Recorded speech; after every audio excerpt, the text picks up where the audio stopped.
elle a marqué l'histoire en devenant la première femme élue à la tête d'un pays africain. Le 10 octobre, le Libéria devra choisir un successeur à Ellen Johnson Sirleaf. Et avec seulement une femme parmi les 20 candidats à la présidentielle, il y a de fortes chances qu'un homme prenne la tête du pays. Même constat du côté des députés, à peine 16% des candidats aux législatives sont des candidates.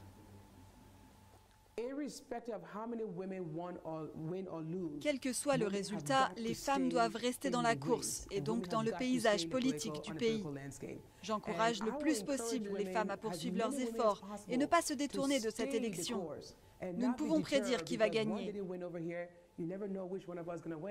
Au Libéria, le stéréotype de la femme au foyer est toujours solidement ancré dans les esprits.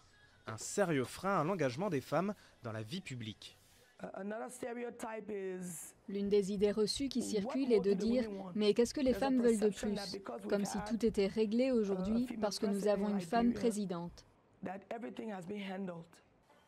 Sirleaf a répété à plusieurs reprises qu'elle devait ses victoires de 2005 et 2011 à la mobilisation massive des femmes de son pays. Des succès qui paraissent bien loin aujourd'hui. Nous sommes à la croisée des chemins et il y a un vrai risque de retour de bâton en ce qui concerne l'engagement des femmes dans la politique du pays et l'élection de femmes. C'est assez préoccupant. La présidente sortante a beau officiellement soutenir son vice-président Joseph Boakai, elle a d'ores et déjà annoncé qu'elle fera activement campagne pour les femmes candidates lors des prochaines élections. La nouvelle élection présidentielle kenyane, initialement prévue le 17 octobre, à la suite de l'invalidation de la réélection du président sortant Uhuru Kenyatta, a été repoussée au 26 octobre par la commission électorale. Cette annonce de l'IEBC intervient au lendemain de la publication du jugement détaillé de la Cour suprême qui avait prononcé le 1er septembre l'invalidation de la réélection du président sortant avec 54,27% contre 44,74% à l'opposant Raila Odinga.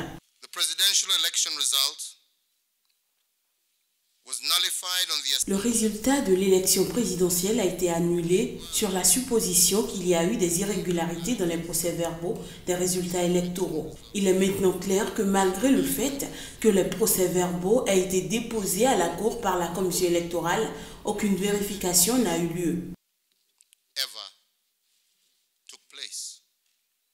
Mercredi, la Cour suprême a évoqué des problèmes institutionnels systématiques au sein de l'IEBC, reprochant notamment à cette dernière d'avoir proclamé les résultats sur la foi de procès-verbaux à l'authenticité parfois douteuse et de ne pas avoir permis l'accès à ses serveurs informatiques pour vérifier des accusations de piratage informatique.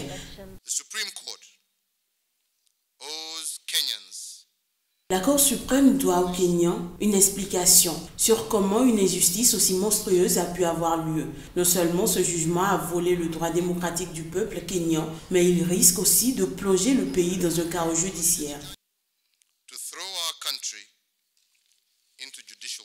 Minée par des dissensions internes, l'IEBC est sous le feu des critiques depuis l'invalidation du scrutin qu'elle a organisé. L'opposition a notamment conditionné sa participation au nouveau scrutin à la démission de plusieurs de ses membres. De son côté, la Cour suprême a précisé que ses reproches visaient surtout la transmission des résultats et non l'enregistrement des électeurs ou les opérations de vote le jour du scrutin notamment. La Constitution exige l'organisation de nouveaux scrutins dans les 60 jours suivant la décision de la Cour suprême, soit d'ici au 31 octobre.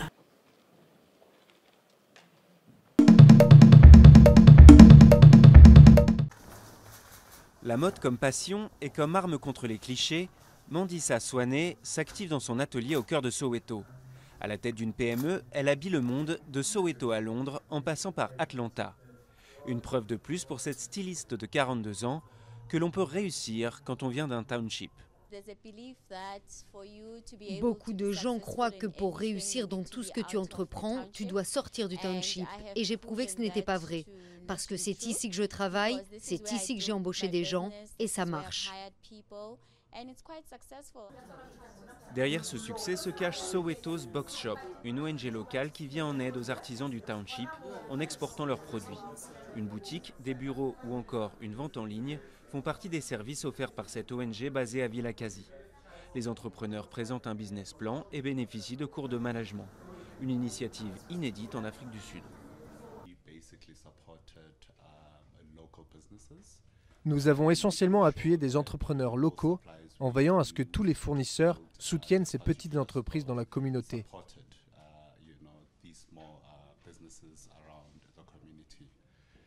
Et depuis que nous avons lancé l'opération, nous avons créé un écosystème où maintenant ces entrepreneurs collaborent avec nous.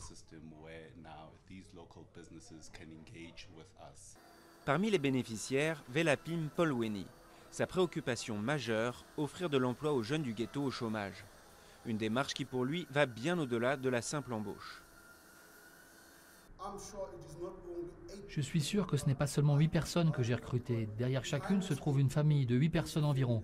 Et tu fais le calcul, 8 x 8, nous avons 64 personnes. Le gouvernement sud-africain a investi près de 420 millions d'euros en 2016 pour le développement des townships. Un effort encore insuffisant pour leur assurer un réel essor économique.